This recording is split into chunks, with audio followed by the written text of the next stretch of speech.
안녕하세요, 여러분. 누군가에게 이유 없이 미움을 받아보신 적이 있으신가요?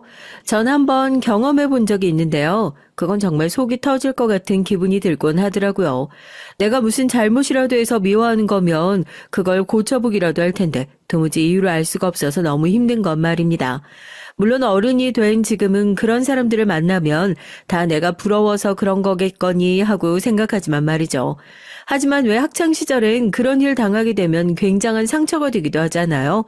그땐 친구와 학교가 전부니까요. 오늘 사연은 어린 시절 날 미워하던 사람을 다시 만난 분의 얘긴데요. 다 커서도 누군가를 시기 질투하는 얘기를 듣고 있으니 정말 한심하다는 생각이 절로 들었던 사연입니다.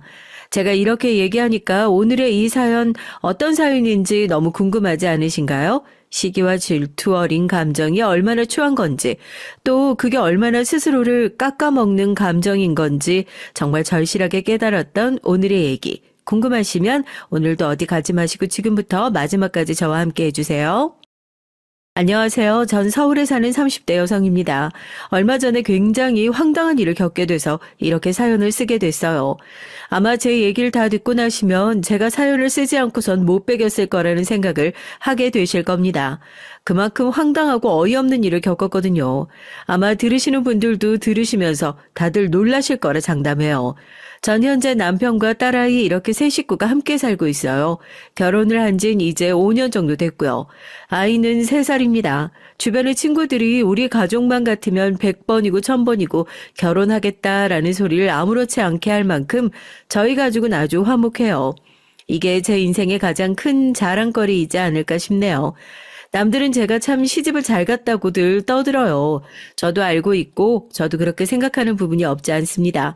남편은 그렇지 않다고 자신이 장가를 잘 든 거라고 하지만요. 남편에게 늘 고마울 따름이에요. 그런 얘기들을 하는 이유는 아주 심플하고 명확합니다. 저희 집안은 가난하고 그다지 가진 것이 없는데 남편의 집안은 부자에 가진 것도 많았고 남편 또한 인물이면 인물, 학벌이면 학벌, 그리고 직업까지 뭐 하나 빠질 게 없는 사람이거든요. 흔히들 얘기하는 1등 신랑감 그 이상인 사람입니다. 그에 반면 전 가진 것도 없고 남편보다 직업이나 학력도 좋지도 않고요. 예쁘다 소리는 좀 들었던 적이 있지만 어차피 그런 것들은 세월 앞에서 그다지 소용없는 것들이잖아요.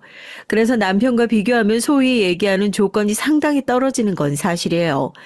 이렇게들 얘기하면 결혼 전에 제가 남편을 좋아해서 쫓아다닌 거라고 생각하실 수 있는데 전혀 아니에요. 남편이 절 먼저 좋아했습니다. 전 오히려 남편이 가진 것들이 부담스러워서 몇 번이고 거절했었고 말이죠. 언젠가 엄마한테 이런 얘기를 들었던 적이 있어요. 네가 초년에 그렇게 복이 없더니 이런 남편 만나려고 그랬나 보다. 라고 말이죠. 전 엄마한테 난 그렇지 않다. 난 엄마 같은 엄마가 있었으니 초년복이 없던 게 아니다. 라고 얘기했지만 객관적으로 봤을 때 전 초년복이 없는 편이긴 했어요. 뭐 전혀 없다고 보는 게 맞을 수도 있겠네요. 태어나 보니 아버지가 안 계셨어요. 엄마 혼자 절 키우셨죠. 그래서 힘든 점이 참 많았습니다. 물론 제가 힘든 건 저희 엄마가 힘든 것에 비할 바는 되지 못했다는 걸 그때도 지금도 너무나 잘 알고 있지만요. 전 어릴 때부터 왕따를 당했어요. 초등학교 때 시작된 친구들의 따돌림은 제 성격을 형성했고 중학교, 고등학교로 그 모든 것들이 이어졌습니다. 그때 참 이상하다고 생각했던 것 같아요. 제 얼굴에 왕따 출신이라고 적혀있나 그런 생각을 했던 것 같습니다. 왜 고학년이 되고 다른 학교로 생활 반경을 옮겨도 여전히 난 왕따인 거지라는 생각을 했었던 것 같거든요. 피해를 본 저에게 이유를 찾는다는 것이 웃기긴 하지만 그래도 굳이 그랬던 이유를 찾자면 친구들 눈에 보였던 것 같아요. 제가 가진 것이 없고 또 소심하다는 것이 말입니다. 딱 괴롭히기 좋은 먹잇감이었던 거죠. 초등학교 때나 중학교 땐 그냥 저와 밥을 같이 먹어주지 않고 절 무리에 끼워주지 않는 정도의 괴롭힘에서 그쳤던 것 같아요. 물론 그 당시엔 그게 너무나 큰 스트레스였고 상처였지만 물리적인 괴롭힘이나 누군가 직접적으로 저에게 말로 상처를 준 적은 없었으니 그냥 혼자 조금 울고 넘어갈 정도는 됐던 것 같습니다. 하지만 본격적인 괴롭힘이 시작된 건 고등학교 때였어요. 주변의 얘기들을 들어보면 중학교 때까지만 아이들이 그런 행동을 하고 고등학생쯤 되면 다들 자기 공부 바쁘고 이미 사고를 치는 아이들은 한번 걸러져서 실업계 고등학교를 간 다음이기 때문에 그냥 조용히 학교들 다닌다고들 하는데 전 아니었어요. 일단 시작부터 좋지 않았습니다. 아, 무슨 냄새 나지 않니? 고등학교에 입학하고 얼마 지나지 않았던 봄, 제가 지나가는데 오민지라는 아마 죽을 때까지 잊지 못할 그 친구가 말했습니다. 전 저도 모르게 움찔했던 것 같아요. 무슨 냄새? 아우, 그 있잖아. 빨래 덜 마른 냄새. 그리고 빨래 이상하게 하면 나는 그 꾸릿꾸릿한. 그런가? 그러고 보니 나는 것 같기도 하고. 아우, 전에도 이런 냄새 났던 것 같은데. 전 움찔할 수밖에 없었어요. 그건 제 얘기를 하는 게 맞거든요.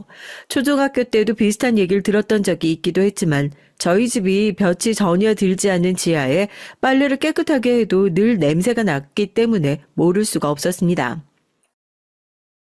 아, 내가 냄새에 조금 예민해서 그래. 뭐 별거 아니야. 처음엔 그렇게 그냥 넘어갔어요. 그때 속으로 생각했습니다. 저 친구 옆으론 가면 안 되겠다 하고 말이죠.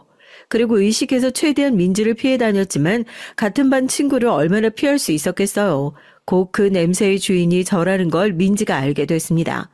그리고 비극은 그때부터 시작됐죠. 그날 이후로 제 학교 생활은 그야말로 악몽이 됐고 학교는 저에게 지옥 같은 곳이 됐거든요.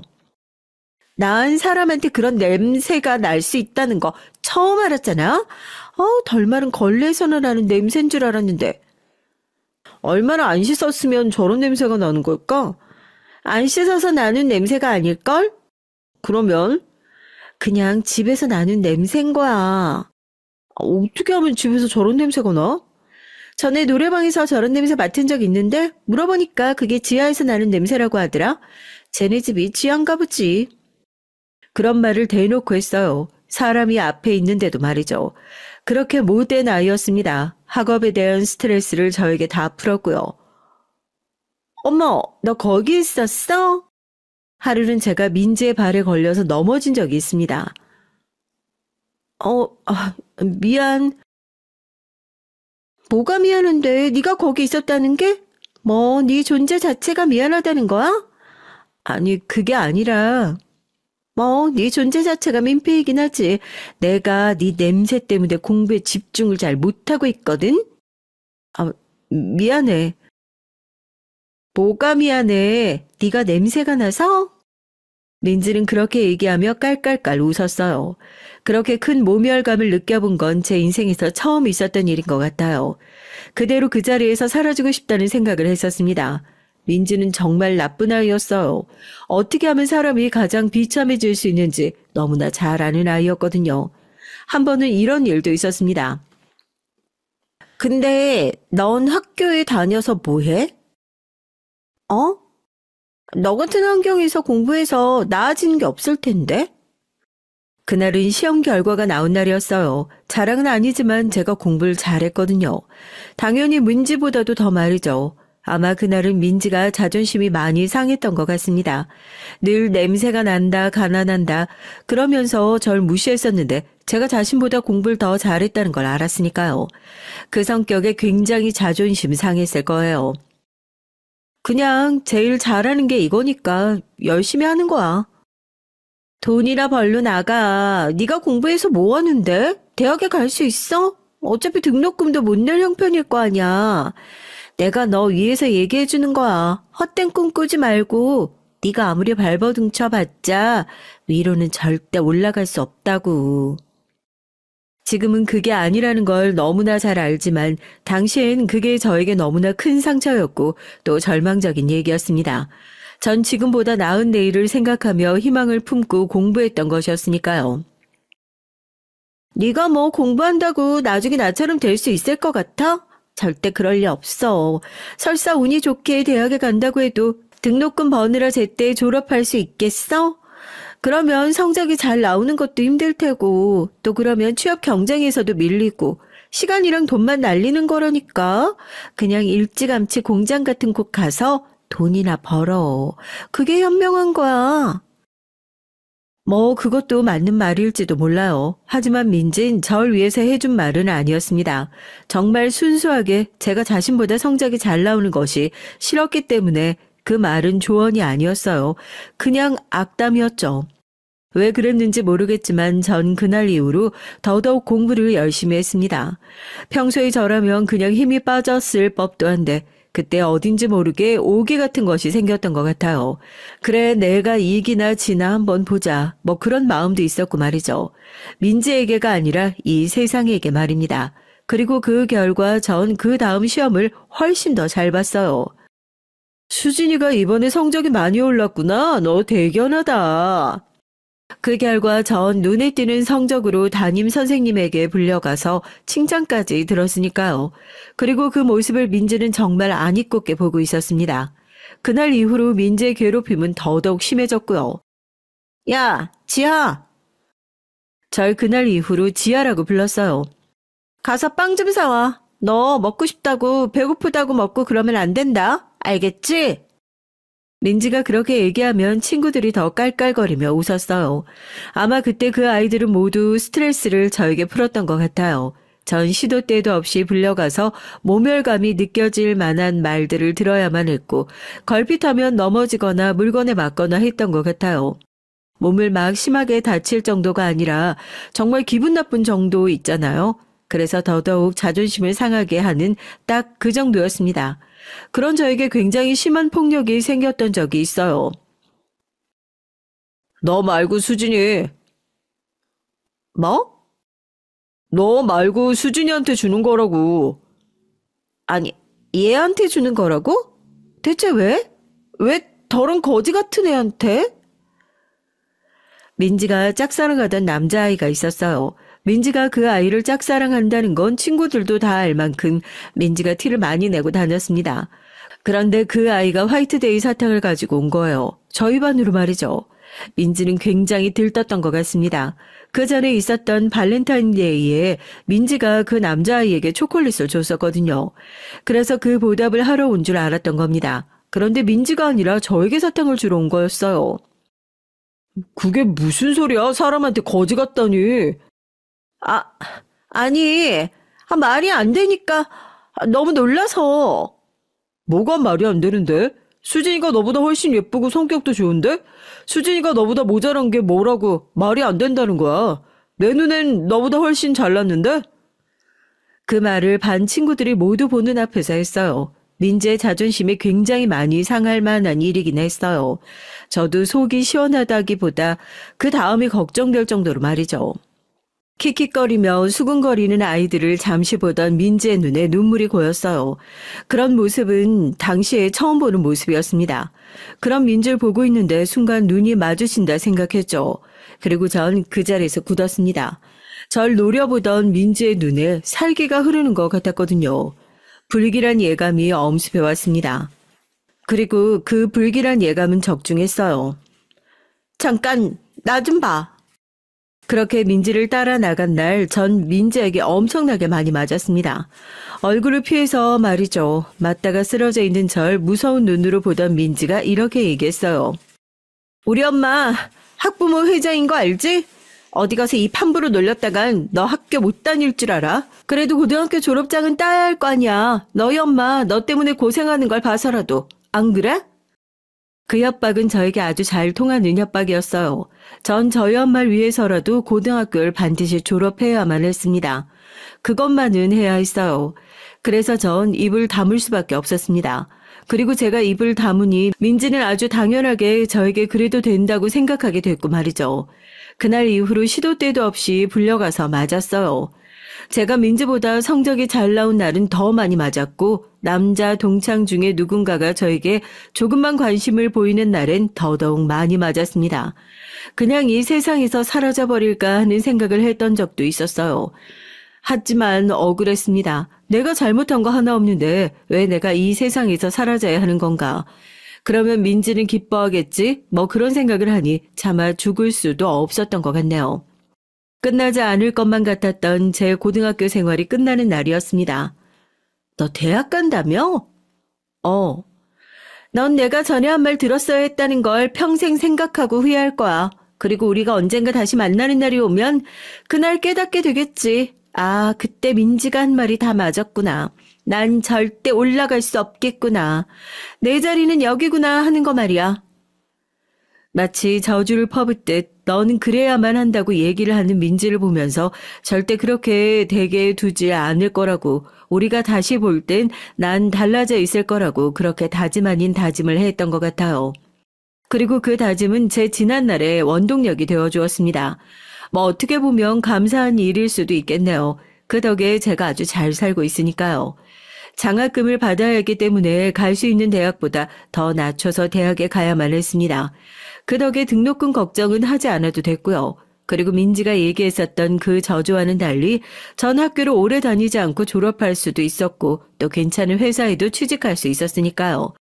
문득 생각이 날 때가 있긴 했죠. 뭐 그 당시에 저도 그전에 비하면 굉장히 윤택한 삶을 살곤 있었지만 그래도 제가 민지보다 더 잘 살고 있을 거란 생각을 하진 않았거든요. 민지는 원래부터 집이 잘 살기도 했었고 결국엔 저보다 좋은 대학에 들어갔으니까요. 때때로 민지를 떠올리는 날들이 있었지만 전 나름대로 바쁜 인생을 사느라 잊고 살게 됐던 것 같아요. 물론 가끔 악몽을 꾸기는 했습니다. 눈을 떴는데 제가 고등학생인 꿈 말이죠. 그건 저에겐 악몽이었거든요. 아무튼 그러던 와중에 남편을 만났어요. 저와 남편의 집안과 환경 차이가 너무 많이 났던 탓에 결혼까지는 생각하지 못했지만 청혼을 받았고요. 나 당신 같은 여자 다시 못 만날 것 같아. 그래서 결혼이 하고 싶은 거야. 남편이 그 말에 승낙했던 것 같아요. 사실 결혼이라는 건 둘이서만 하는 건 아니잖아요. 집안과 집안이 만나는 건데 저희 집안은 집안이랄 게 없었고요. 엄마와 저 단 둘이니까요. 그래서 반대가 심할 거로 생각했습니다. 그 과정에서 저나 엄마가 상처받는 것, 특히 엄마가 상처받는 게 너무나 크게 걱정이 됐고요. 하지만 그런 걱정은 하등 쓸모없는 걱정이었어요. 나는 딸이 없어서 며느리랑 같이 쇼핑도 하고 밥도 먹으러 다니고 이러는 게 꿈이었는데 정말 좋구나. 시어머니는 정말 너무나 좋으신 분이었어요. 저희 진심으로 좋아해 주셨거든요. 그런 가정 환경에서도 바르게 자란 점을 굉장히 높게 평가하시고 또 주변에도 절 그렇게 자랑하셨고요. 우리 며느리가 정말 착하고 대단한 아이라고 말이죠. 엄마의 말처럼 제가 초년 운이 좋지 않은 것이 지금 이렇게 다 행복해지려고 그랬던 건가 하는 생각을 했던 적도 있었습니다. 그리고 이런 결론에 도달했던 것 같아요. 지금의 이 행복을 생각하고 그때로 다시 돌아가서 다시 겪으라고 하면 그럴 수 있겠다고 말이죠. 전 그만큼 행복했으니까요. 어느 날 문득 이런 생각이 들더라고요. 네가 어디에 있건 네가 어떻게 살건 내가 이긴 것 같다, 민지야. 하는 생각 말입니다. 그냥 제가 너무 행복했으니 이긴 거였어요. 누가 더 배웠고 더 돈이 많고 이런 걸 떠나서 그냥 자신할 수 있었습니다. 지금의 난 민지가 어떤 삶을 살고 있든 그보다 행복하리란 것을 말이죠. 그런 생각을 듣고 나니 그냥 모든 것을 다 잊게 되는 것 같더라고요. 물론 상처가 완전히 지워진 건 아니었지만 지금의 행복이 너무 커서 치유가 된 것 같았거든요. 문득 이런 생각이 드는 날도 있었으니까요. 이제 민지를 다시 보게 되는 날이 오더라도 괜찮을 것 같아. 당당하게 설 수 있을 것 같아. 라는 생각 말이죠. 그런데 그런 날이 얼마 전에 왔습니다.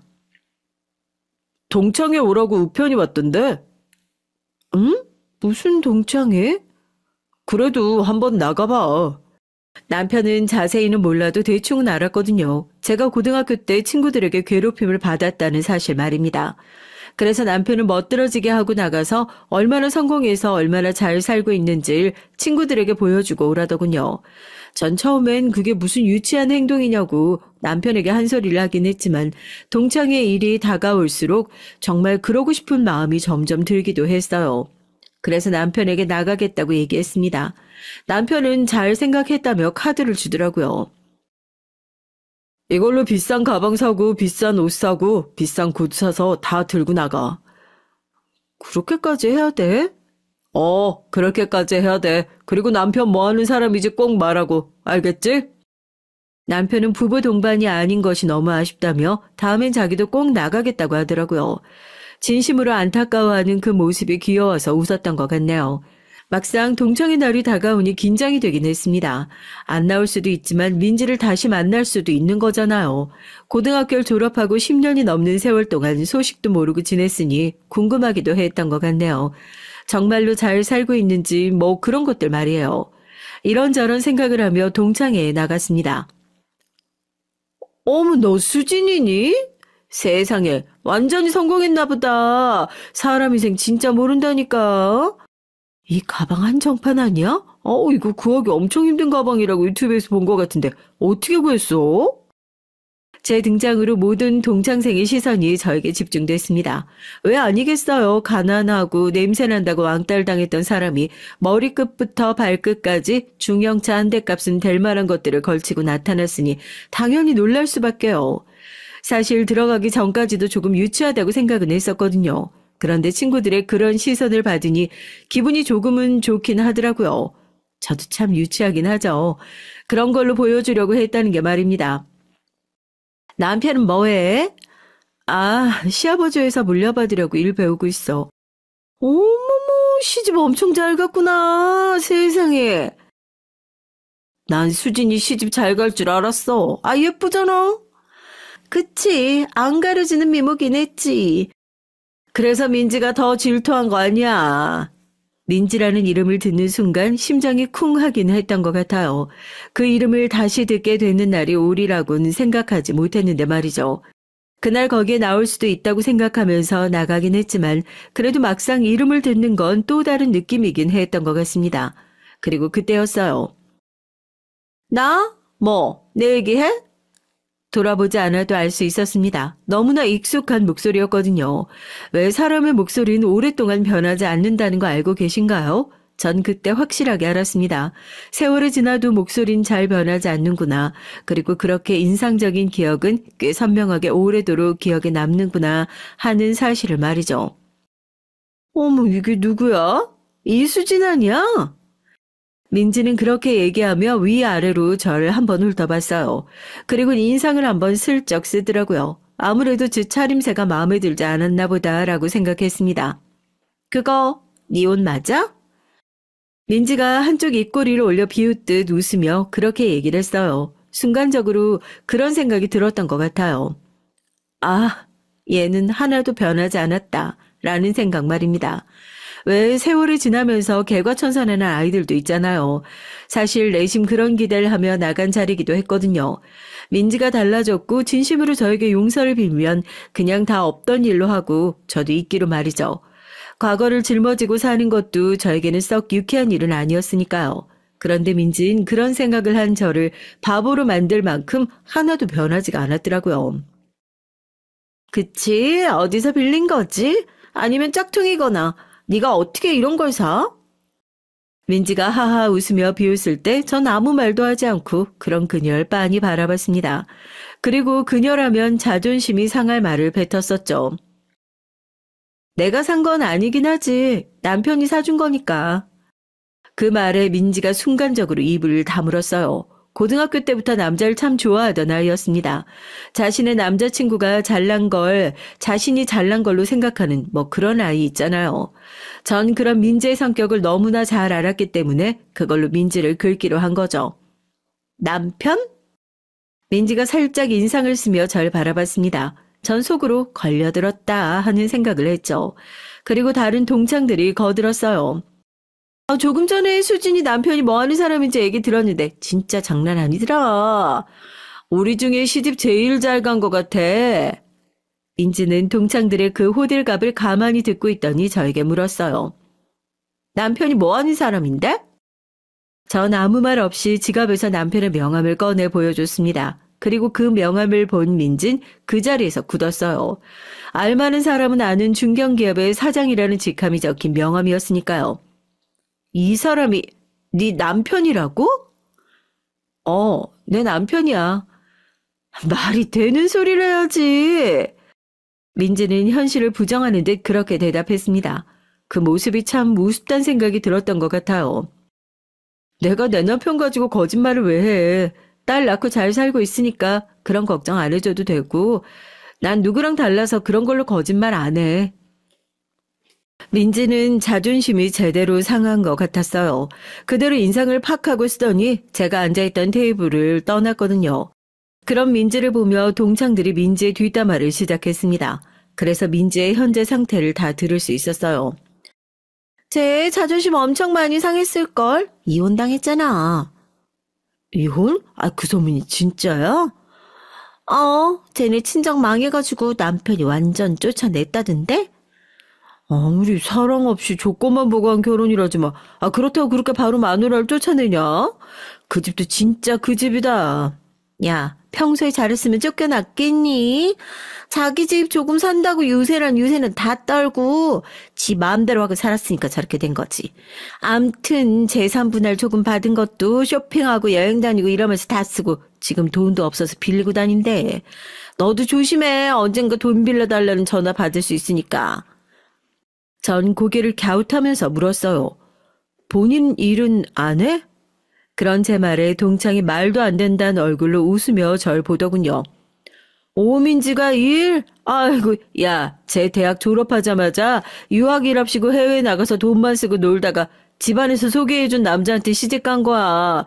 평생 남의 돈 벌어본 적이 없을걸? 그래도 그런 상황이면 돈을 자기가 벌어야지. 그건 너나 우리 같은 정상적인 사고방식을 가진 사람들 얘기고, 쟤는 아니라니까. 쟨 누가 감히 나를 부려 이런 생각을 아직도 갖고 사는 앤데 어떻게 남의 돈을 벌어. 그 자존심에 아이고 아마 절대 못할 거다.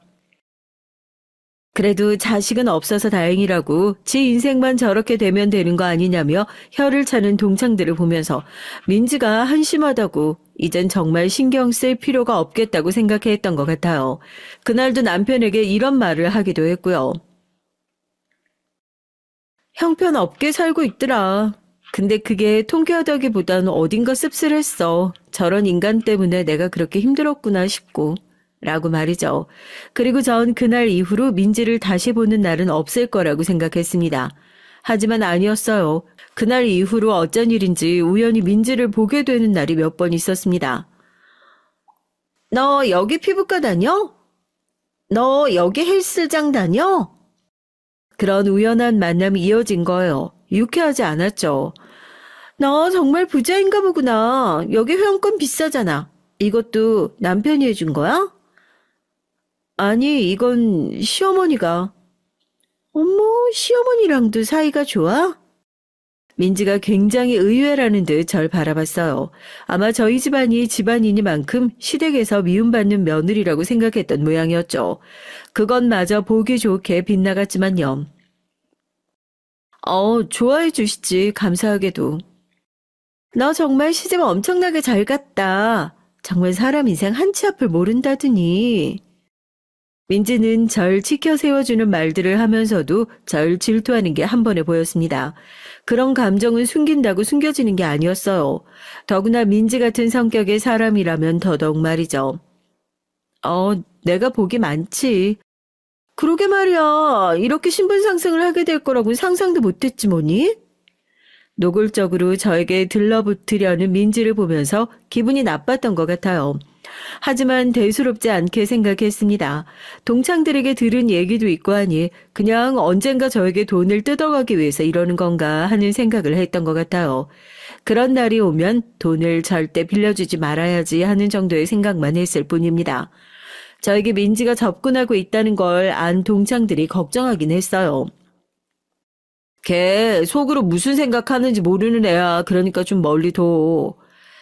너무 노골적인 거 아니니? 근데 걔도 정말 걔다. 지가 고등학교 때 그렇게 괴롭혔던 애한테 돈 때문에 비굴하게 그럴 수 있다는 게. 나라면 절대 못할 것 같은데.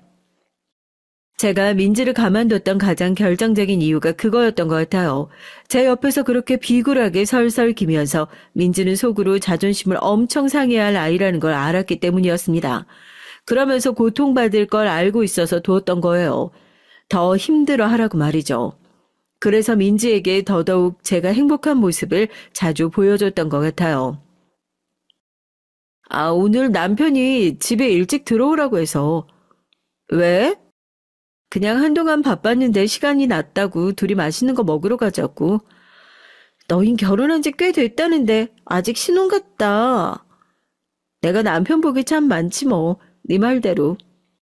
그러면 민지의 표정이 구겨졌거든요. 한 번은 이런 적이 있습니다. 그날도 제 예약 시간을 어떻게 알았는지 피부과에 가니까 민지가 와 있더라고요. 그런데 그날은 저와 시어머니와 제가 함께 피부과에 간 날이었거든요.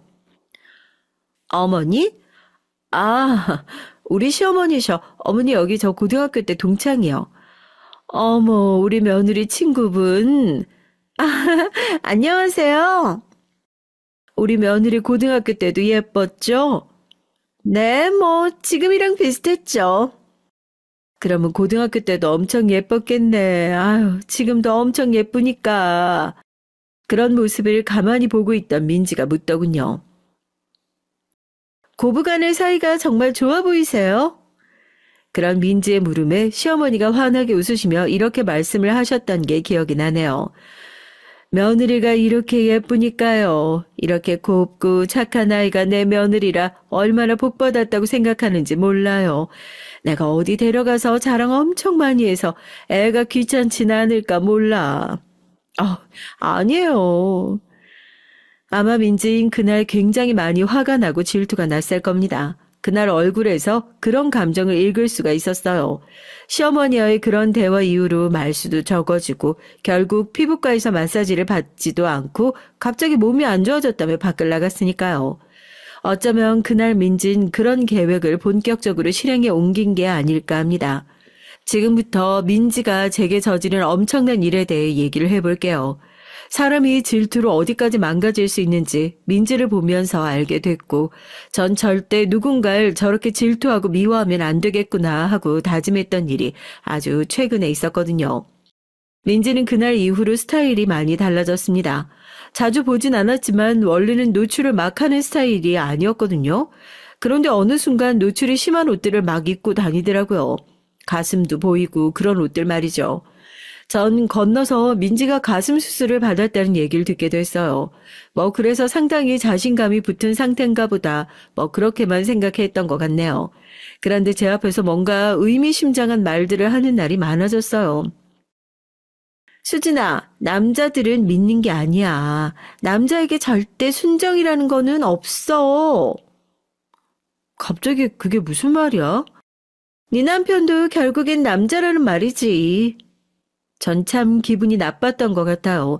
사실 그런 얘기를 듣고 기분이 나쁘지 않을 여자가 세상 천지에 어디 있겠냐만 유독 기분이 더 나빴습니다. 민지에게서 그런 말을 듣는 것이 말이죠. 나한테 자꾸 그런 얘기하는 이유가 뭔데? 아니, 그냥 그렇단 말이지. 잘 살고 있는 사람한테 그런 말 하는 거 저주 아니야? 왜 이렇게 예민하게 그래? 그냥 할 수도 있는 얘긴데? 너 혹시 뭐 찔려? 대려 그렇게 나오는 민지를 보고 정말 한숨만 나왔던 것 같네요. 그리고 전 한동안 그녀를 멀리했습니다. 다니던 피부과와 헬스장도 다른 곳으로 옮겼고요. 그리고 연락을 따로 주고받지 않았으니 한동안 얼굴을 볼 수 없었습니다. 그렇게 멀어질 거로 생각했어요. 그런데 어느 날 민지에게 부재중 통화가 몇 통이나 들어와 있는 거예요.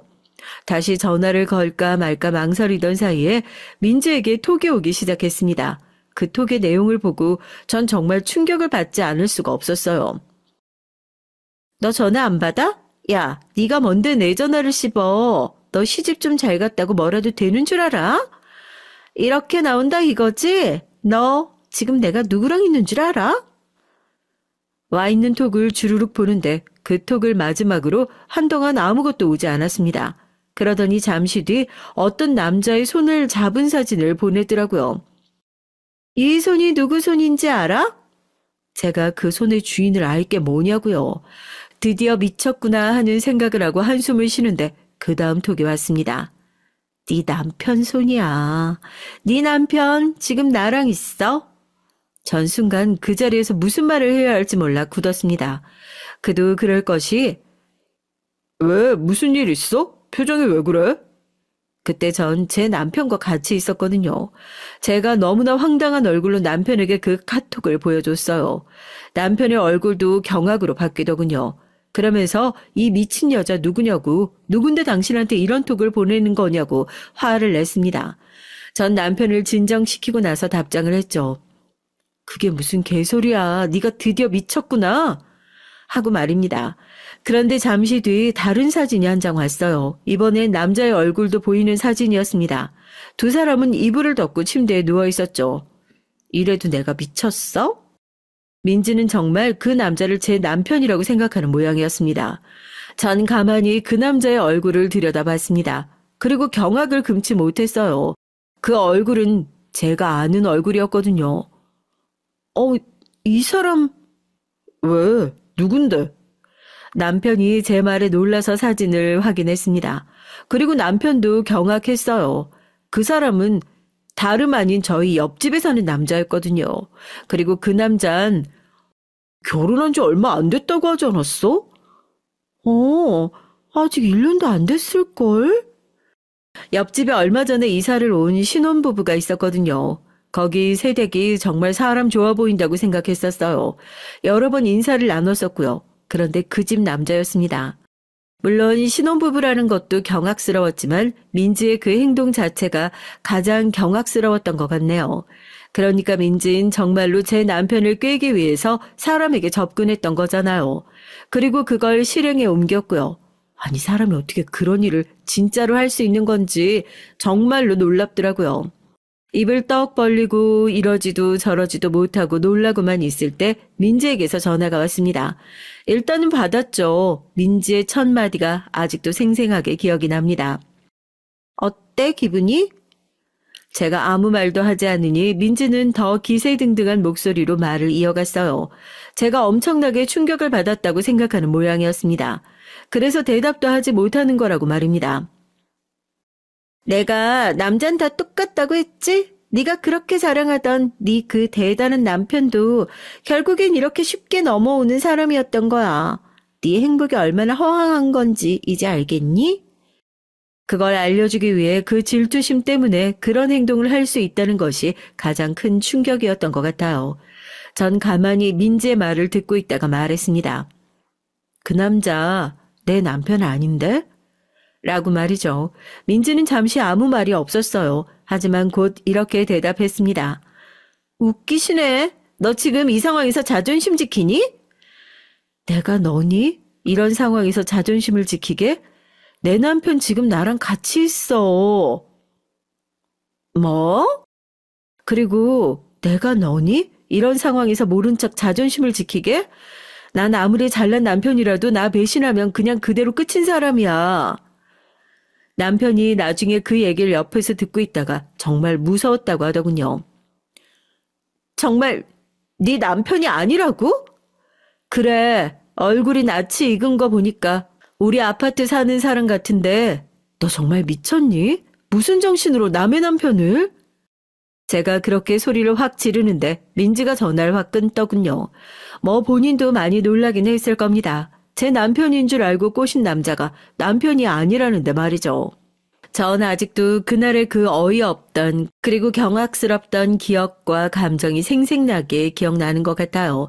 사람이 그런 짓을 할 수 있다는 것을 상상조차 해보지 못했기 때문에 더더욱 그랬던 것 같습니다. 남편이 옆에서 함께 놀라줬던 것 같아요. 어떻게 그런 사람이 있을 수 있느냐고 말이죠. 전 그날 이후로 며칠 정도는 망설였던 것 같습니다. 이 사실을 옆집의 새댁에게 얘기를 해줘야 하나 말아야 하나 하는 걸 말이죠. 하지만 남편이 그러더라고요. 당신이라면 어떻게 해줬으면 좋았을 것 같아? 남편의 그 얘기를 듣는데 어딘가 머리를 한 대 맞은 것 같은 기분이 들었습니다. 그리고 결심했어요. 이 일을 그 새댁에게 얘기해야겠다는 걸 말입니다. 새댁에게 일단 미안하다는 사과부터 했어요. 의도하지 않았지만 어찌됐든 저로 인해 피해를 보게 된 상황인 거잖아요. 그게 다 정말이라고요? 도저히 믿을 수 없어 하는 새댁에게 제가 받은 카톡을 보여줬습니다. 가만히 그 카톡을 읽은 새댁의 얼굴이 경악으로 일그러졌어요. 왜 아니겠어요? 저라도 그랬을 겁니다. 개새끼가 감히 주제도 모르고? 나중에 알고 봤더니 그 옆집 남잔 원래 능력이라고는 하나도 없는 사람이었는데 옆집 새댁이 뒷바라지 다해서 사람답게 만들어 놓은 인간이었더라고요. 새댁의 집안이 훨씬 잘 사는 건 당연했고요. 왜 사람들은 자신이 가진 것에 감사하지 못하고 그렇게 자꾸 헛짓거리들을 하는 걸까 하는 생각이 들었던 것 같네요. 당연히 그 옆집 남편은 집에서 쫓겨났습니다. 그리고 회사도 잘리고 뭐 한바탕 난리가 났다고 했어요. 정리가 다 된 다음에 새댁이 절 한번 찾아왔었습니다. 내심 미안한 마음이 컸는데 그런 저에게 선물까지 사서 들고 말이죠. 언니 아니었으면 평생 그런 인간인 줄 모르고 살았을 수도 있어요. 감사해요. 저한테 얘기해 주신 것도요. 사람이 참 배포가 크다고 생각했습니다. 그리고 그런 남자에게 정말 아까운 여자라는 것도 말이죠. 이사를 한다는 말에 언제 어디서든 행복하라고 얘기를 해줬던 것 같습니다. 그리고 그럴 것 같은 사람이었어요. 그리고 전 민지를 한번 찾아갔습니다. 뭐 그냥 이대로 얼굴을 보지 않고 끝내는 방법도 생각해 보긴 했지만 그래도 제 눈으로 보고 확실하게 얘기를 해야겠다는 생각이 들더라고요. 그동안 하고 싶었던 얘기도 하고 말이죠. 왜? 내 이 꼴 보려고 왔니? 속이 시원해? 옆집 새댁에게 상간녀 위자료 청구 소송을 당했다는 얘기를 듣긴 했어요. 뭐 소송 때문인지 아니면 다른 힘든 일이 있었는지 몰라도 꼴이 그전과는 많이 다르긴 하더라고요. 전 그런 민지를 보면서 말했습니다. 아니, 넌 더 망가져야지. 라고 말이죠. 뭐? 네가 상처 준 사람들 생각하면 아직 넌 벌을 덜 받았다고 생각하는데? 민지는 그렇게 말하는 저를 보면서 씩씩거리더라고요. 하지만 저는 말을 계속해서 이어갔습니다. 아마 넌 지금 그곳이 지옥이고 감옥이겠지. 사람들이 모두 다 널 손가락질하고 나를 부러워하잖아? 그렇게 무시하고 또 네 발 아래라고 생각했던 내가 지금은 너와는 비교도 되지 않은 성공하고 행복한 삶을 살고 있으니 그 질투와 그 미움이 아마 너의 지옥일 거야. 네 행복이 영원할 것 같니? 설사 그렇지 않다 하더라도 한 가지는 확신할 수 있어. 제 그 말에 민지는 저를 빤히 보더군요. 전 천천히 한자 한자 눌러 얘기했습니다. 적어도 너보단 행복할 거라는 거. 난 너처럼 날 지옥에 두지 않을 거거든. 난 늘 앞으로 걸어가는 사람이니까. 그 순간 전 비로소 과거에서 풀려났던 것 같아요. 모든 것이 쑥 내려가는 기분이 들었습니다. 그리고 어렴풋이 다시 민지를 보는 일이 없겠다는 걸 알 수 있었어요. 그리고 뭐 아직 그 뒤로 시간이 많이 지나진 않았지만 아직은 민지를 보지는 못했습니다. 동창들을 통해서 얘기를 전달받긴 했어요. 도망 다닌다더라. 여기저기 빌린 돈이 한두 푼이 아니래.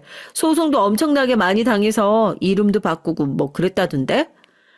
아유, 그렇게 소리 땅땅 치고 다니던 애가 어떻게 그렇게 됐나. 그러니까 말이다.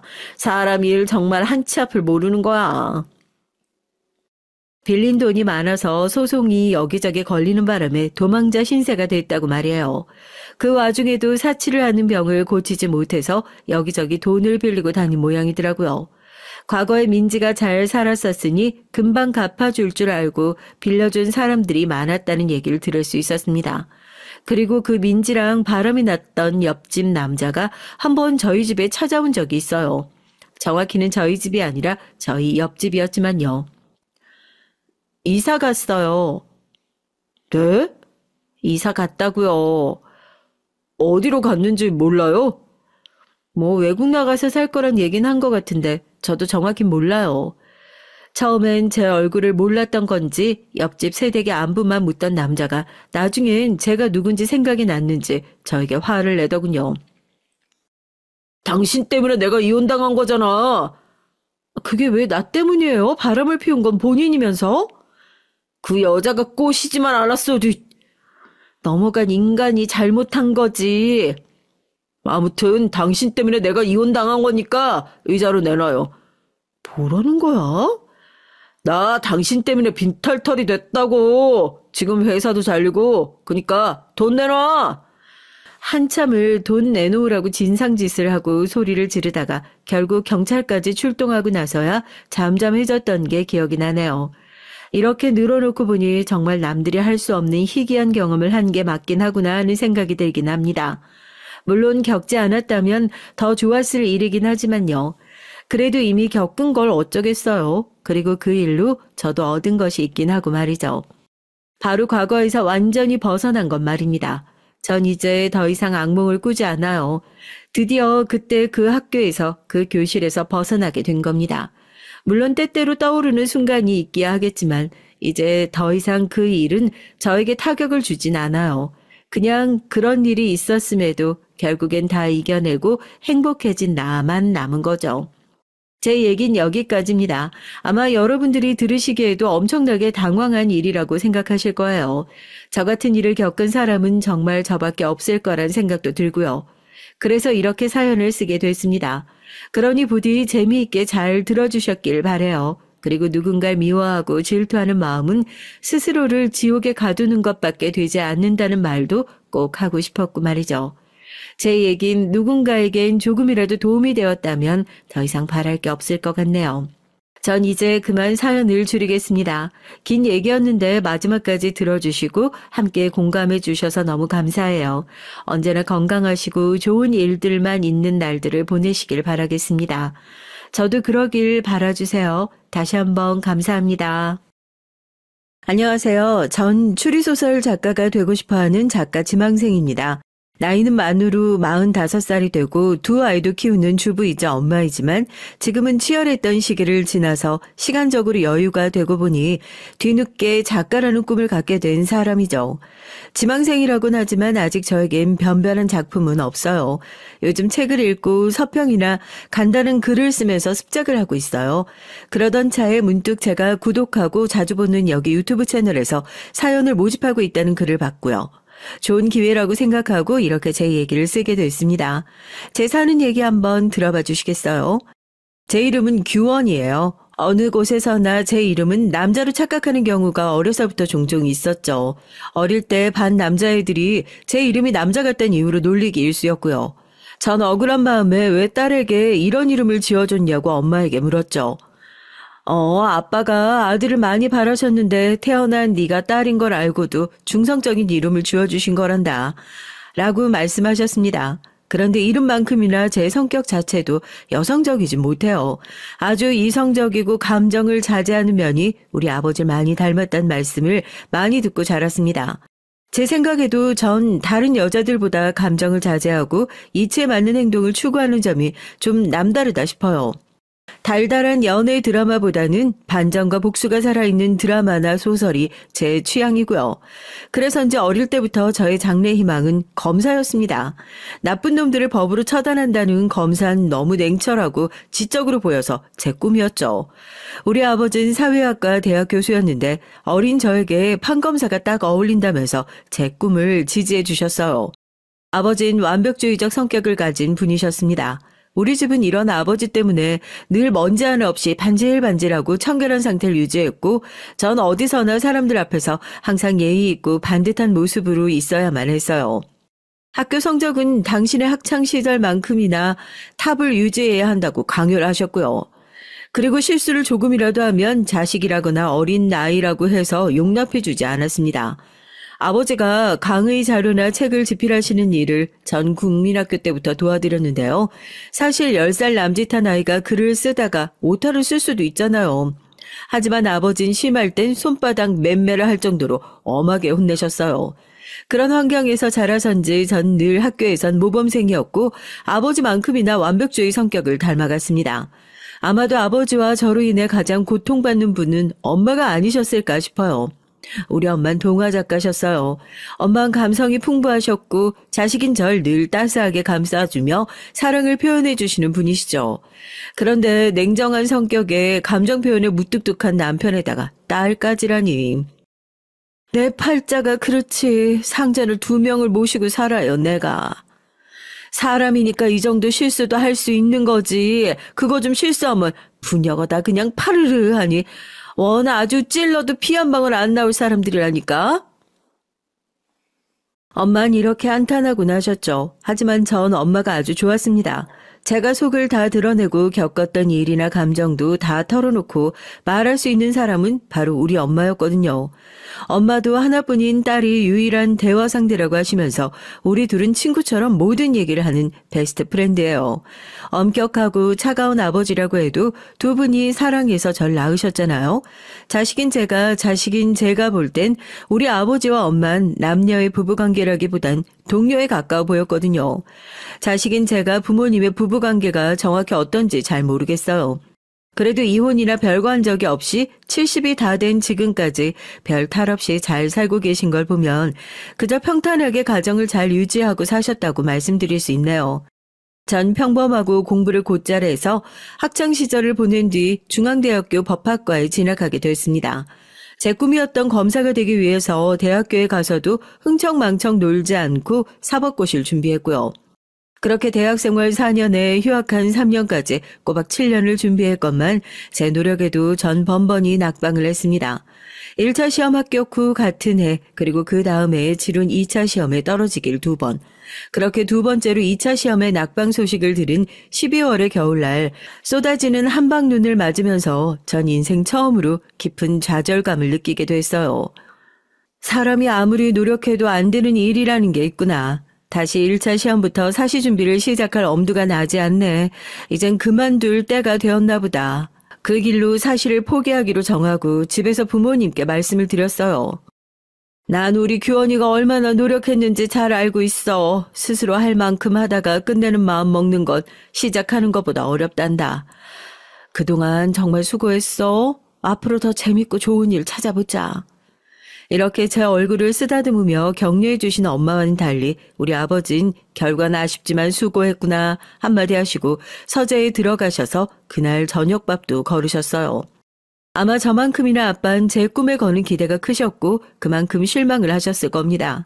오랜 꿈을 접고 나서 대학교도 졸업한 마당에 뭘 해야 하나 특별히 할 일을 잡지 못하고 시간을 보내고 있었어요.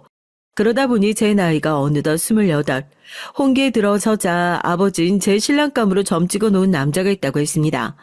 그는 아버지와 휘문고교 동창으로 절친한 친구분의 둘째 아들로 중견기업에 다니고 있는 능력 있는 인재라고 아버지는 소개하셨어요. 결혼하지 않고 살 생각은 해보지 않았고 사귀는 남자나 마음에 담아둔 남자도 없었기 때문에 굳이 아버지의 제안 아니 강요를 거절할 이유는 없었어요. 단지 어른들의 집안끼리 남녀가 만난다는 사실이 좀 구닥다리 같아서 창피했다는 점 빼곤 말이에요. 어쨌든 어른들끼리 정하신 날짜에 전 단정한 정장을 입고 워커힐 호텔로 갔습니다. 약속한 1시에 늦지 않기 위해 집에서 1시간도 안 되는 가까운 거리지만 더 일찍 나선 저는 택시를 타고 가던 길에 문자 한 통을 받았어요. 그 문자는 만나기로 한 맞선 남이 보낸 것이었습니다. 안녕하세요. 오늘 만나기로 한 최영훈이라고 합니다. 죄송해서 어쩌죠? 급한 회사 일이 생겨서 지금 회사에 있습니다. 원래 만나기로 한 워커힐 호텔 말고 종로의 썸데이 카페에서 봐도 될까요? 전 약속을 중시하고 특히 시간 약속은 강박에 가까울 정도로 정확히 챙기는 성격이라 이때부터 맞선남에 대한 첫인상은 좋지 않았어요. 피치 못할 사정으로 장소를 변경한다면 적어도 3시간 전엔 통보했어야 하는 거 아닌가요? 불쾌한 마음을 참고 행선지를 종로로 바꿔서 갔습니다. 카페에 가보니 맞선남은 이미 와서 절 기다리고 있었어요. 절 보자마자 자리에서 일어나서 허리를 굽혀 꾸벅 인사를 했습니다. 여기까지 오시게 해서 이거 초면에 실례가 많았습니다. 최영훈이라고 합니다. 저희 아버지 친구분의 따님이시라고 좋은 얘기 많이 들었습니다. 네, 만나서 반갑습니다. 저도 말씀 많이 들었어요. 영훈 씨는 네이비색 스트라이프 수트 정장을 입고 있었고 머리는 깔끔하게 빗어넘긴 멋있는 회사원의 모습을 하고 있었죠. 외모가 수려하다거나 매력이 넘쳐 흘러서 설렐 정도는 아니지만 편안하고 인간적인 호감이 생기기에 충분한 사람으로 보였어요. 제 생각에 영훈 씨도 저를 보는 눈빛이 반짝인다던가 설레이는 느낌은 아니었던 것 같습니다. 그렇게 생각하면 여자로서 기분이 나빠야 되는데 전 별로 아무렇지도 않았어요. 왜냐하면 그 남자와 제가 애정이 샘솟아서 사랑으로 결혼하는 건 아니잖아요. 쇳덩이처럼 쉽게 뜨거워지고 쉽게 차가워지는 그런 사랑도 제 스타일이 아닙니다. 남편은 저와 대화하면서 점점 제 얘기를 귀를 기울였어요. 아마 그 사람도 별 기대 없이 나왔는데 제 파트너감으로 나쁘지 않다는 계산을 했던 것 같네요. 전 설립한 지 60년이 넘은 식품 제조회사 만나기업에 다니고 있습니다. 나이는 32이고요. 올해 막 과장으로 승진했어요. 아, 초고속 승진이시네요. 32 나이에 과장이면 빠른 편 아닌가요? 네, 입사 동기들 중에 제일 빠르죠. 하지만 전 여기서 만족하지 않습니다. 우리 아버진 같은 기업에서 상무까지 지내고 은퇴하셨지만요. 전 반드시 CEO 대표까지 달고 말 겁니다. 이렇게 말하는 영훈 씨의 말에서 강한 야망을 엿볼 수 있었어요. 남자가 그 정도 배포를 갖고 어떤 큰일을 할 수 있다면 제 남편감으로 괜찮다고 생각했죠. 하지만 더불어서 왠지 그는 서툴고 치밀하지 못한 성격이라고 생각했습니다. 자신의 능력을 과시한다며 얘기하는 회사에서의 무용담을 잘 들어보면 짜임새가 부족했고 거짓이 아닐까 싶은 부분들도 보였어요. 규원 씨는 제가 만나본 여자분들과 좀 다르게 느껴지네요. 뭐랄까 아주 차분하고 사람을 꿰뚫어보는 듯한 카리스마가 있어요. 나중에 아이들 교육 잘하는 좋은 엄마가 되실 것 같네요. 영훈 씨와 만난 자리에서 우린 서로 인간적인 호감을 느꼈고 그 이상의 불꽃 튀는 이성 간의 사랑은 느끼지 못했어요. 하지만 결혼하기로 이미 어른들끼리 마음먹고 만들어진 자리였고 내 감정과는 별개로 결혼은 진행되겠구나 하고 생각했습니다. 하지만 제 착각이었던 걸까요? 의외로 영훈 씨는 그날도 다음 날도 저에게 애프터 신청을 하지 않았어요. 그렇게 여러 날이 지난 어느 날 아버지는 다음 주 주말에 상견례를 할 테니 준비하라고 말씀을 하시는 거예요. 아니 이런 법이 어디 있나요? 한번 맞선 본 남자와 다음 약속이 상견례라니요. 여러분은 이해가 되시나요? 아버지, 그 남자와 한 번 만났을 뿐이고 심지어 그 뒤로 애프터 신청도 없었고 우린 연락한 적도 없어요. 그런 사람과 바로 상견례라니 이건 납득이 안 되네요. 넌 그 남자가 싫으냐? 아니 싫고 좋고의 말을 할 수는 없을 만큼 모르는 사이예요. 모르는 사람과 어떻게 결혼 얘기를 하는 상견례를 할 수 있어요? 싫은 게 아니면 결혼해도 문제 없는 거 아니야. 너희들은 이미 결혼을 예정하고 만났던 거니까 상견례를 한 뒤에 얼마든지 데이트하면 되는 일이고. 아버지의 말씀에 이상하게도 반박할 말이 없었어요.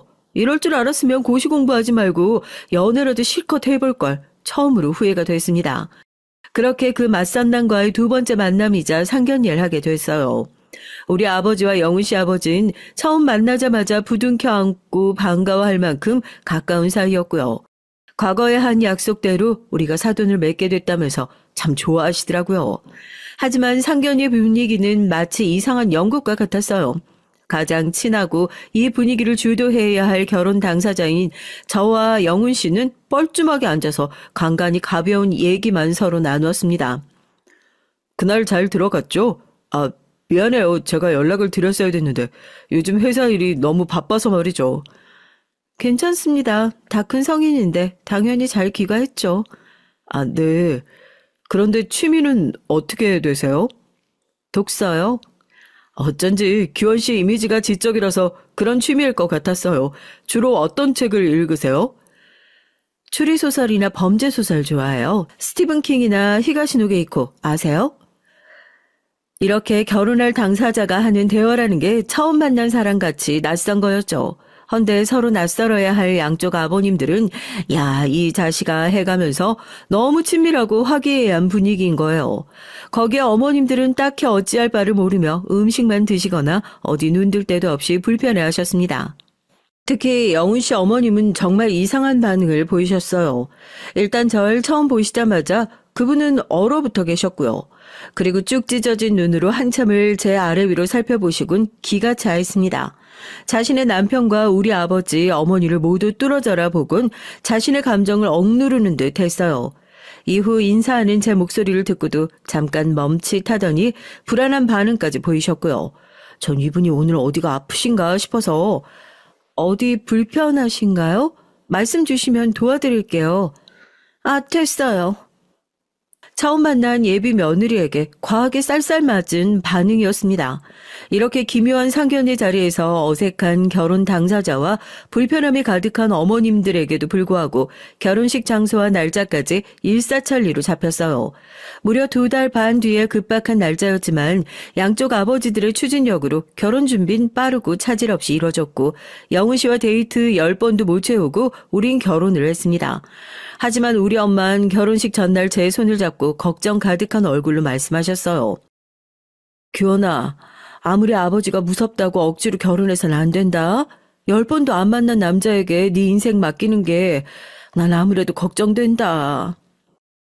저도 이런 결혼이 있나 싶게 어이없긴 한데 그래도 엄마, 그 사람이 싫거나 밉진 않아요. 인간적인 호감도 있으니까 잘 살아볼게요. 너무 걱정 마세요. 아니, 영훈이보다도 그 집 엄마 말이야. 상견례 때 봤을 때 인상이 너무 아니더라. 반응도 좀 이상했고 말이야.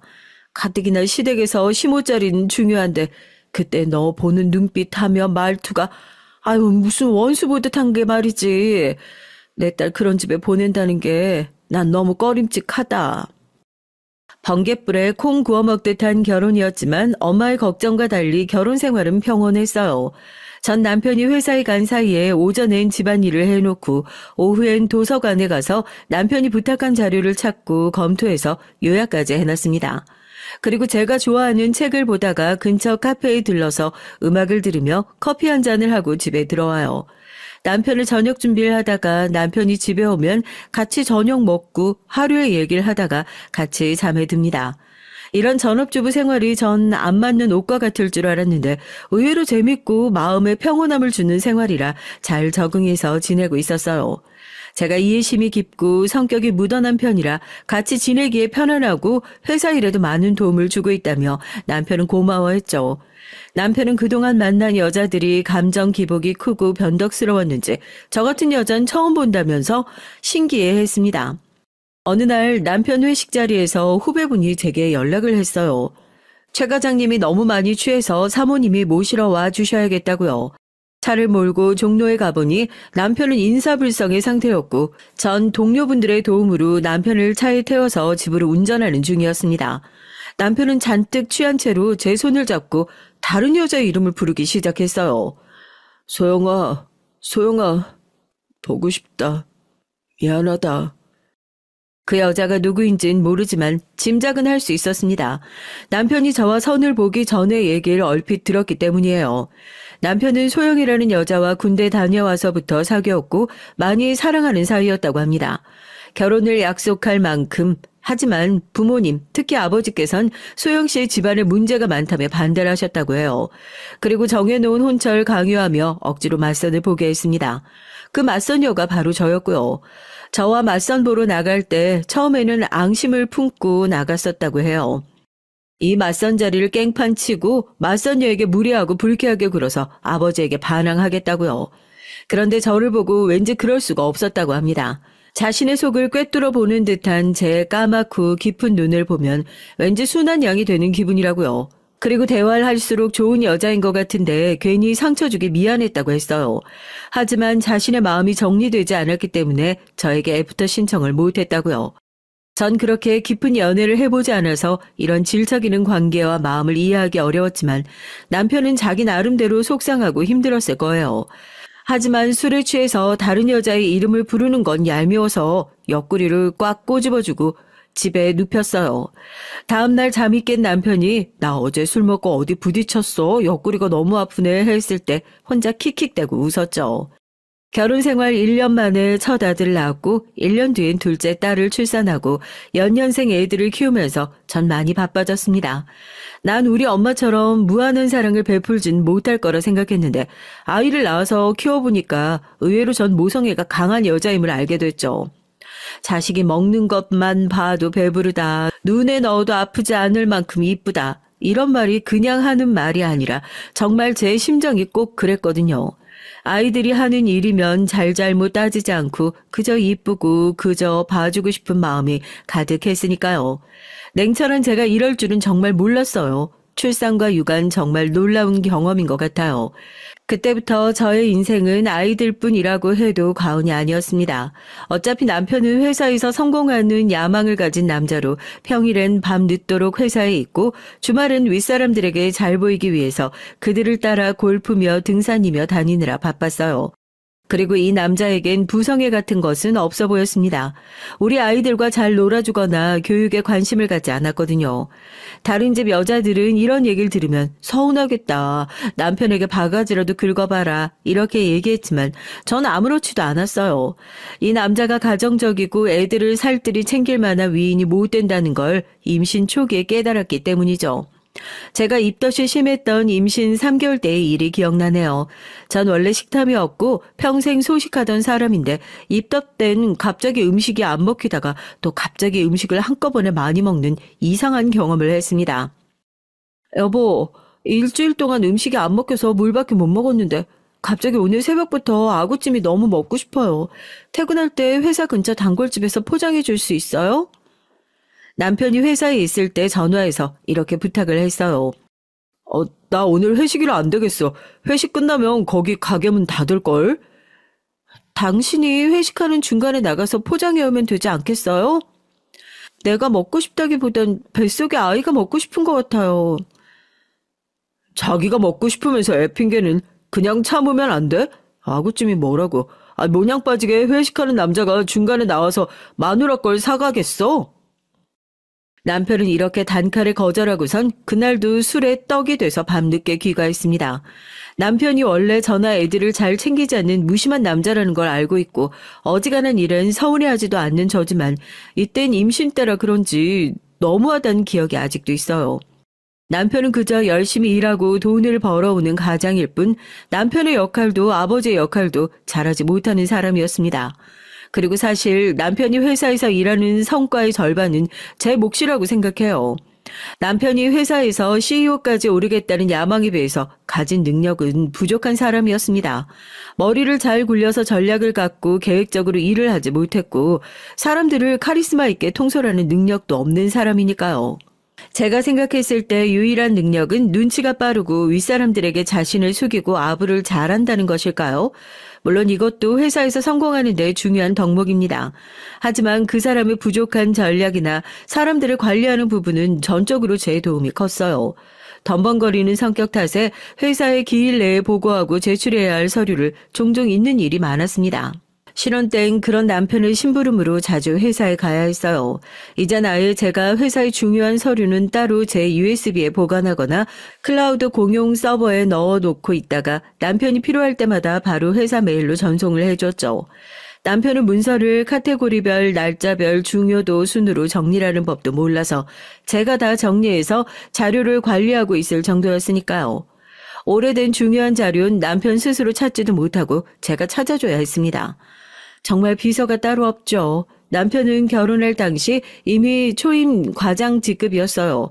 과장 이상이 되면 실무 능력만큼이나 부하 직원을 관리하는 능력이 점점 중요해져요.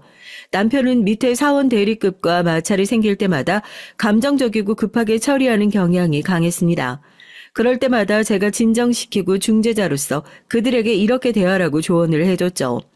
막상 내 말대로 해보니 부하 직원들은 점차 남편에 대한 반감을 거두고 지시를 잘 듣게 됐습니다. 그리고 부서에선 남편이 부하 직원을 통솔을 잘한다며 인사고과를 잘 받을 수 있었죠. 그래서 하루에도 여러 차례 전화를 걸어서 남편은 저에게 회사에서 일어난 이런저런 얘기를 하면서 저에게 조언을 구하곤 했습니다. 제가 지인들과 모임 자리에 있을 때 이렇게 남편 전화를 받는 모습을 보고 어떤 엄마는 부러워했어요.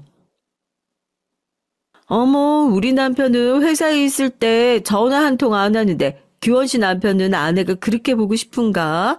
몇 번이나 전화를 하시네요. 규원 씨를 정말 사랑하나 봐요. 이렇게 속모르는 말씀을 하셨죠. 전 굳이 거기에다가 별다른 말 하지 않고 슬며시 웃을 뿐입니다. 사랑은커녕이요.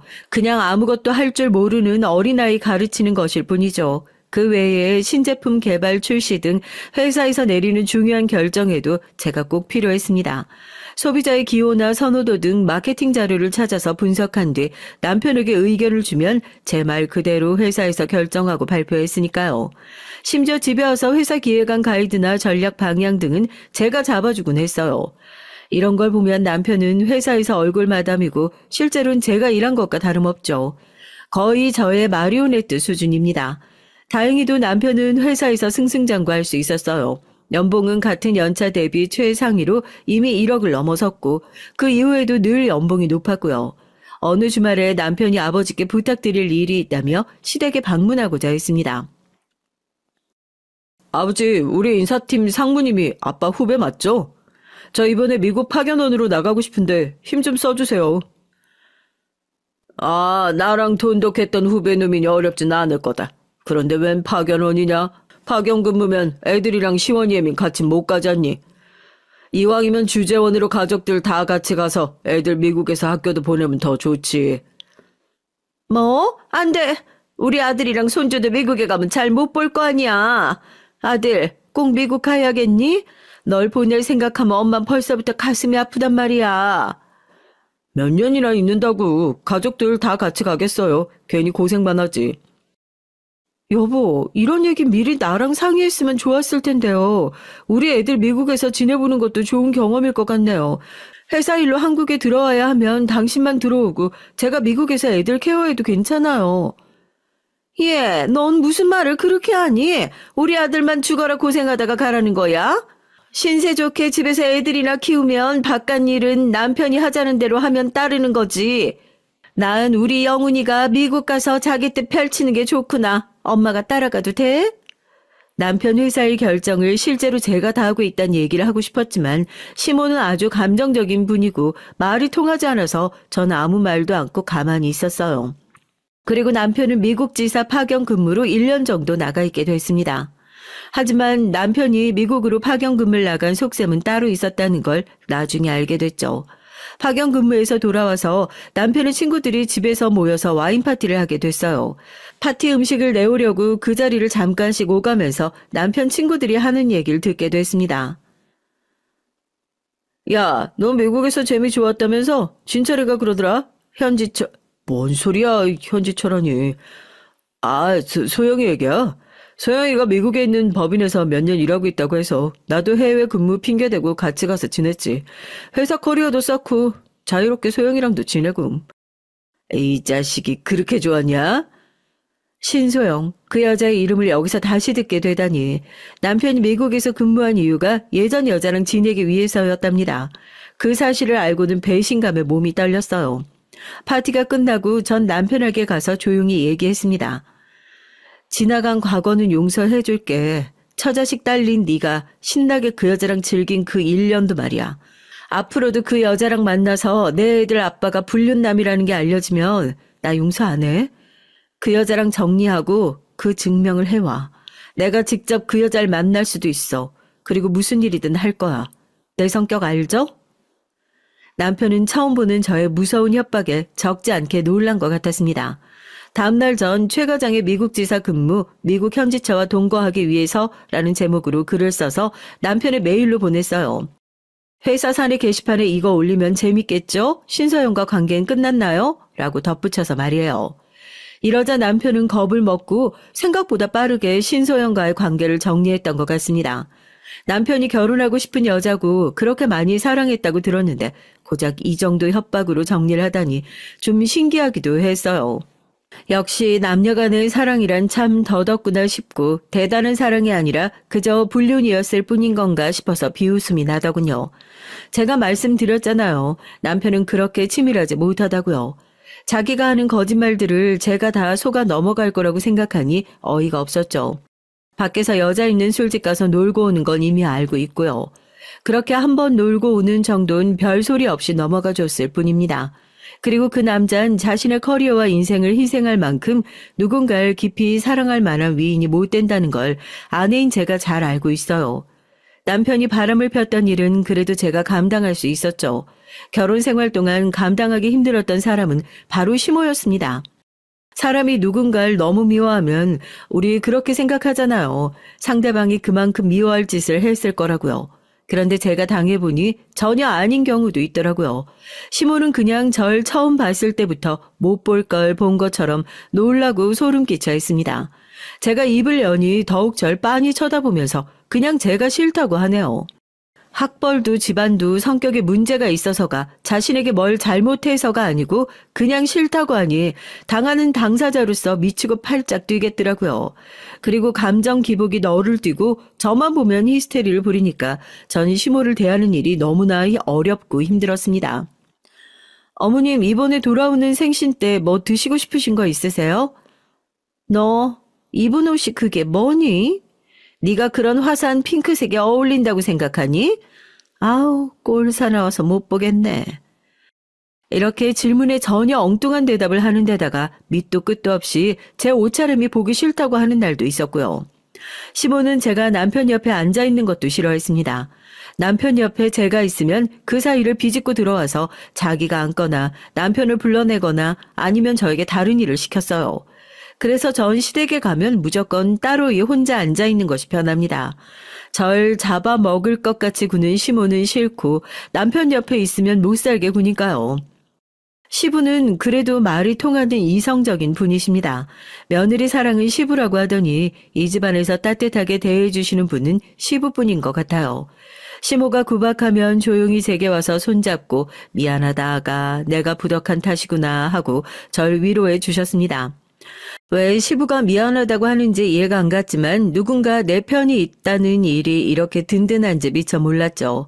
시부는 남편과 시모 몰래 절 챙겨주시는 부분도 많았습니다. 생일이나 기념일에 꽃바구니를 배달시켜주고 아무 날도 아닌데 저만 보면 용돈을 자꾸 주시려고 해요. 아마도 히스테리 부리는 시모를 견디는 며느리가 남편 내조 잘하는 며느리가 이뻐서일까라고 추측해봅니다. 하지만 시부에게도 이상한 부분은 있었어요.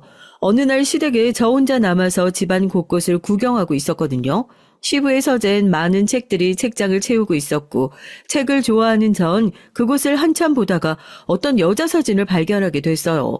흑백 사진으로 젊은 여자가 웃고 있었는데 분명 시부가 예전에 좋아했던 여자일 것 같다는 촉이 왔죠. 전 정말 놀랐습니다. 이런 은밀한 과거의 사진을 어디 서랍장에 숙인 것도 아니고 그 질투심 많은 시모가 이걸 가만히 뒀다는 게 신기했어요. 남편이 결혼 전 사귀었던 신소영도 그렇고 시부까지 내연녀가 있었던 걸까 하는 의문이 들었습니다. 왜 아버지가 바람 피면 아들도 똑 닮아서 바람 핀다는 얘기 있지 않아요? 그래서 혹시 시부가 그 과거의 연인을 지금까지 안 만나는 걸까 의심을 했죠. 하지만 시부는 바람까진 가지 않고 아직까지도 그 연심을 간직하고 있던 것이었습니다. 바람 피고 다니는 남편에 비하면 시부는 순수한 순정남이네요. 결혼 이후론 바람을 피운 것 같진 않은데도 시모는 계속 옛날 일을 꺼내서 원망하고 괴롭히곤 했으니까요. 오히려 시부가 불쌍해 보였습니다. 시모는 사람에게 집착하고 정말 피를 말리는 사람이었기 때문에 50년을 함께 산 시부가 대단해 보일 정도였어요. 그런데 사진을 다시 본 전 머리를 얻어맞은 듯 했습니다. 사진 속 그 여자가 절 많이 닮아 있었던 거예요. 흑백 사진임에도 얼굴형이나 머리 길이, 눈썹 모양까지 제가 봐도 꽤 많이 닮았다는 걸 알 수 있었죠. 그제서야 주마등처럼 스치고 지나간 기억들. 아, 내가 이 여자와 닮아서 시모가 날 처음 봤을 때부터 그렇게 지독하게 미워했던 거구나. 시부는 특별히 나를 더 챙겨준 거구나. 미안하다고까지 말씀하셨는데 그건 제게 한 게 아니라 얘 사랑하기에 한 걸까요? 이제야 그 모든 상황이 이해가 됐습니다.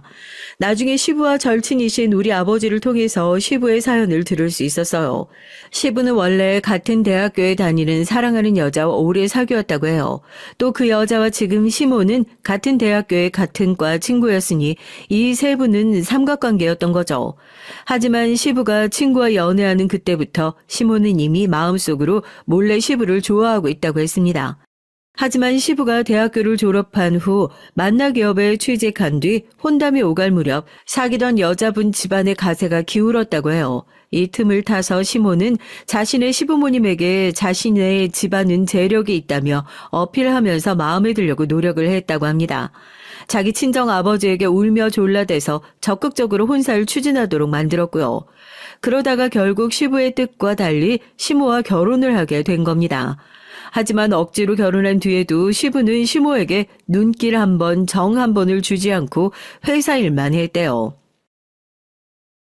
그 친구가 참 불쌍하지. 재수 씨 때문에 사랑하는 여자 잃고 마음 닫고 무늬만 부부처럼 몇십 년을 산 게야. 그런데 재수 씨 남편이 그럴수록 더 집착하고 질투해서 평생 시달리며 살았으니 말이야. 결국 시모는 남편에게서 받지 못한 사랑을 자기 아들에게서 보상받고 싶어 했어요. 남편은 늘 시모의 간섭과 통제 아래에서 살았던 것 같네요. 지금도 시모는 한 번씩 남편의 셔츠와 속옷 같은 것까지 사다가 보냅니다. 아내인 제가 10년 넘게 챙겨주고 살고 있는데 참 기가 막힌 집착이죠. 지난번 제사 음식을 차리기 위해 시댁 근처 시장에서 장을 본 날 이런 광경도 목격했어요. 단골 과일 가게에서 여자 사장과 시부가 안부를 물으며 이런저런 얘기를 잠깐 하고 있었습니다. 그런데 시모는 멀리서 소리를 지르면서 여보, 여기 과일은 어디 밭에서 주워왔나 봐. 못 쓰겠어요. 다른 데로 가요. 하고 시부를 잡아 끌고 가버리는 게 아닌가요? 그 상황에서 보고 있는 저도 과일집 사장님과 시부 모두 얼굴이 빨개질 만큼 당황스러웠어요. 시부가 여자와 조금 말이라도 섞으면 시모가 펄쩍 뛰고 과하게 반응을 하니 시부가 얼마나 괴롭게 살아왔을까 싶어서 연민이 들 정도였습니다. 제가 결혼한 지도 14년이 흘러서 남편은 이제 부사장으로 승진하게 됐습니다. 남편의 부사장 승진 소식에 저도 기뻐하지 않을 수가 없었죠. 제가 뒤에서 힘쓰고 우리 부부가 함께 읽어온 결과이기도 했으니까요. 회사에서 이제 확실히 남편 쪽으로 따르는 라인이 생겨서 장차 사장까지 갈 가능성이 높아졌어요. 하지만 이렇게 좋은 날 전 제대로 뒤통수를 맞은 사건이 생겼습니다. 모름지기 자신의 그릇이 부족하면 자기를 도와주는 사람은 더욱 신뢰하고 감사한 마음으로 품어야 되는 게 아닌가요? 가정에서나 회사에서나 정말 헌신적으로 자신을 도와준 조강지처인 절 남편과 시모는 내쫓으려고 계획을 세운 거예요. 시모는 제가 아무 잘못한 것 없이 그냥 쭉 미워했죠. 거기에 남편은 예전에 만났던 내연 여인 신소영을 부인 자리에 들어앉히려는 속셈을 갖고 있었던 겁니다. 예전에 미국에서 바람피다 걸려서 관계를 끊었다가 최근 미국 지사 출장이 잦아지면서 다시 만났던 모양이에요. 신소영이라는 여자도 웃긴 게 그냥 과장 나부랑이일 땐 이혼 요구 없이 불륜관계만 갔더니 남편이 이제 사장 자리에 오를 것 같으니 사모 자리가 탐났는지 적극적으로 이혼해서 자기랑 결혼하려며 욕심을 내는 겁니다. 전 하루아침에 헌신짱 마냥 버려지게 생겼어요. 남편과 심은 당장 이혼해달라며 저에게 사태질을 하며 소리쳤습니다. 별 볼 일 없는 니년이 사장 사모님 소리 듣는 꼴 내가 못 봐. 당신이라는 여자 지긋지긋해. 남편 알기를 우습게 알고 맨날 지적하고 지시하고 네가 사장이야? 당신같이 뻣뻣한 여자 말고 야들야들하고 여자같이 구는 사람하고 살 거야.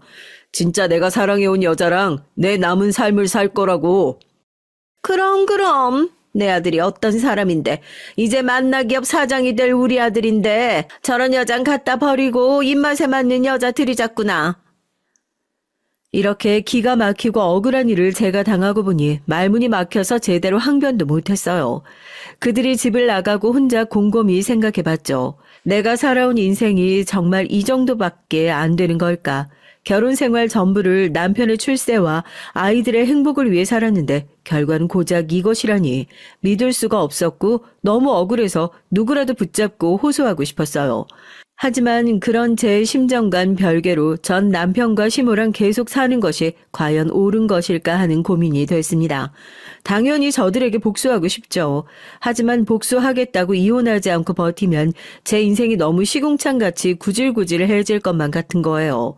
그래서 전 쿨하게 저들의 요구대로 이혼을 해주고 제가 얻을 것은 얻어내자는 마음이었습니다. 전 법대 동창생 중 변호사로 개업한 친구를 만나서 이혼 조정 합의서를 작성했어요. 이혼 합의서엔 제가 요구하는 몇 가지 조건을 달았습니다. 첫째, 아이들의 친권과 양육권은 내가 갖는다. 둘째, 아이들의 양육비 월 700만 원, 현금 10억과 경기도 양평의 별장 명의를 넘겨달라. 별장 사용은 그 전과 동일하게 남편 시댁 모두 공동으로 가능하다. 별장은 시가 20억이 넘었어요. 셋째, 남편을 어느 누구와 만나서 동거하든 상관없지만 법적인 혼인 및 결혼을 하게 될 땐 아이들의 친권자이자 양육자인 저의 동의를 얻어야 한다. 왜냐하면 신소영이 법적 배우자가 되면 남편의 재산에 대한 권리가 생길 거고 둘 사이에 자식이라도 남게 된다면 나중에 우리 애들에게 갈 유산은 확연히 줄어들 테니까요. 그리고 변호사는 따로 남편에게 협박 아닌 협박의 말을 덧붙였습니다. 아내분은 남편이 회사에서 횡령한 증거와 거래하는 벤더 업체에서 로비받은 증거 등을 갖고 계시더군요. 남편분의 회사 생활을 끝낼 수 있는 많은 비밀을 알고 계신 것 같으니까 조심하시는 편이 좋겠어요. 저와 변호사가 나중에 복수를 위해 치밀하게 세운 이 이혼 조건을 남편은 순순히 수용했습니다. 명석하지 못한 남편은 이 조건들이 어떤 걸 의미하는지, 장차 어떤 일이 생길지 예측하지 못하는 위인이니까요. 오히려 시모는 현재 우리가 함께 살고 있던 일원동 빌라에 대해 재산 분할을 하지 않아 다행이라며 그가 10억과 별장 명의 따위 얼마나 줄 수 있다고 좋아했습니다. 일원동 빌라는 시가가 40억 가까이 되지만 전 그것은 탐나지 않았어요. 애들의 양육비와 현금 10억으로도 앞으로 생활하는 데 불편함이 없을 거고 양평 별장은 당장 팔 필요는 없지만 다른 이유로 저에게 필요했거든요. 이 별장이 어떻게 쓰일지 여러분께 조금 뒤에 제가 알려드릴 예정이니 잠시만 기다려주세요. 시모는 제가 이혼할 때 의기양양한 얼굴로 이런 말을 남기고 헤어졌습니다. 너 그동안 내가 왜 그렇게 널 미워했는지 궁금했지? 궁금했을 게다. 이제 남이 되니까 솔직히 얘기하자면 넌 신기할 정도로 그 잡것하고 닮았어. 처음엔 너희 엄마가 그 여잔가 착각했을 정도로 넌 그 여자와 닮았지. 내 남편과 서로 사랑했던 그 여자 김혜선. 중저음 목소리 톤하며 까만 생머리에 창백한 얼굴, 동그란 눈썹. 그래서 널 처음 본 순간부터 지금까지 난 네가 몸서리치게 싫었다. 이제 내 아들과 헤어지게 되니까 아주 그냥 속이 후련하네. 앞으로 다시는 보지 말자. 자기 남편과 닮았다는 이유 하나만으로 며느리를 미워하고 살았다니 시몬 정말 질투에 눈이 먼 나머지 정신이 어떻게 된 게 아닐까요? 남편과 시모의 밑바닥까지 보게 된 저도 무능하고 바람난 남편도 사이코 시모도 더 이상 함께하기 싫었어요. 제가 이혼하는 과정을 지켜본 우리 친정 부모님은 너무 충격을 받으셨죠. 특히 결혼을 무리하게 추진했던 아버진 절 볼 면목이 없다면서 너무 미안해하시고 자책하셨고요. 하지만 전 괜찮았습니다. 결국은 그들에게 복수할 거니까요. 그래서 전 이혼 때문에 좌절하거나 우울해하지 않았어요. 이혼 뒤 부모님이 사시는 대치동 아파트에서 아이들을 키우며 살게 됐어요. 아이들은 제가 열심히 뒷바라지하고 교육한 만큼 성실하고 또 공부도 잘하면서 심성이 반듯하게 잘 자라고 있습니다. 딸은 미술 유학을 가고 싶어 했기 때문에 남편이 보내주는 양육비가 부족해졌어요. 전 양육비를 200만 원 높여달라고 요구했습니다. 하지만 남편은 이를 거절했고 너랑 애들 쓸 양육비도 이젠 아까워서 안 줄 거야. 억울하면 소송 걸어봐 어디. 우리나라 법상 아무리 이혼 합의 조건으로 양육비를 약속했더라도 안 보내면 어떻게 할 수단이 별로 없어요. 압류 등으로 강요할 수가 없기 때문이죠. 아마 어디서 이런 얘기를 주워 듣고서 이렇게 버티는 모양인데 전 자신의 핏줄인 아이들에 대한 책임까지 져버린 이 사람을 더 이상 용서할 수가 없었어요. 그리고 제가 갖고 있던 복수의 칼날을 이제 꺼내들기 시작합니다. 우선 남편의 회사 게시판에 익명의 제보글을 작성해서 올렸어요. 제목은 최 부사장의 도덕적 해이와 비리를 고발합니다. 포함된 내용은 남편이 회사에서 공금을 횡령한 내용이었어요.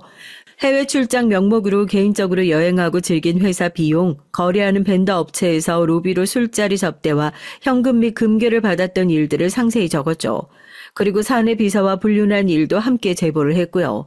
남편은 저를 내쫓고 자기의 사랑이라던 신소영과 동거하면서도 회사에선 비서와 놀아난 것입니다.